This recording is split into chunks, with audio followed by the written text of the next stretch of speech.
You probably watched a tons of masterclasses, tutorials and live streams, yet your tracks are still missing something. But let me tell you something, I watched those too and I started to see a pattern. Plot twist? It has nothing to do with plugins or gear you use. We will test my conspiracy theory with this rough idea I have here.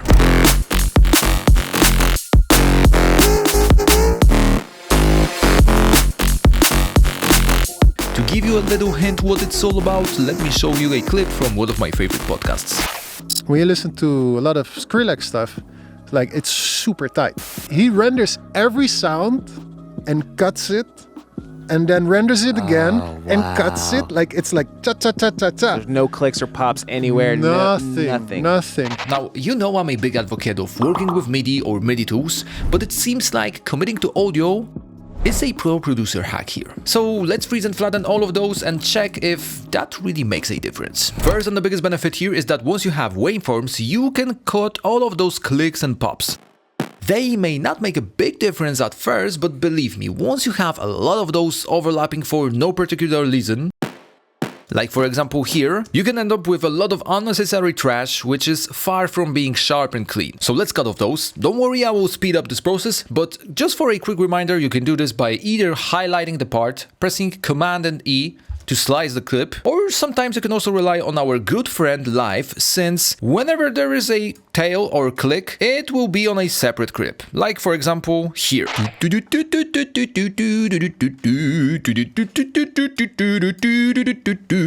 me weird, but with a clean gaps like those, it's way easier for me to come up with some alternative versions of arrangements. So let's try out something here by just simply copy and pasting.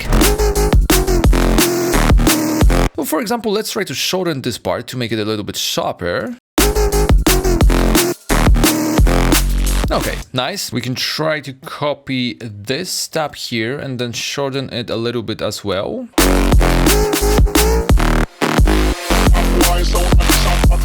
But that's just playing with the sound how it is. It's still a little bit boring unless you're gonna try warp modes. I made a whole video about warp mode superiority, so in case you missed it and you want me to see get roasted by Bitwig users, why it doesn't work, the link to the video is right here. All you got to do is to hover over at the end of this clip, and then once this bracket will show up, simply click and hold shift and drag it here to shorten it, and drag it to the other side to make it a little bit longer. Alright, we can also try to copy this one here. That's a little bit too much. Let's just stick with the short part here. And we can actually make this one longer. As you can hear, it doesn't make a big difference, because all I need to do here is to change the warp mode by pressing Q. Or basically any key you will key map to the free Max for Live device called Clip Gain. So it's set to beats, I can change it to complex mode. And then let's hear the difference. Now let's do something with those sustained parts here as well. We can also try to maybe reverse it a little bit. Okay, let me just get back to this tail, but I think the reverse parts sound actually way cooler.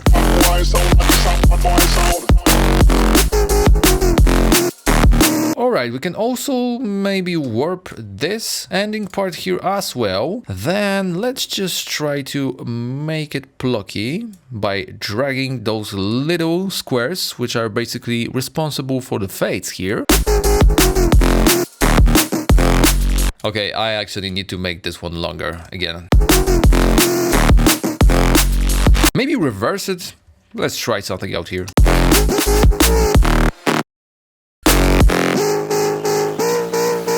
Alright, and for this last bit we can try out something different here. So let's double click to go to clip view actually. Make it a half of the original tempo. Then we can cut those clips. Let's move it here. Then here we gonna cut this one, move it back, and then delete this.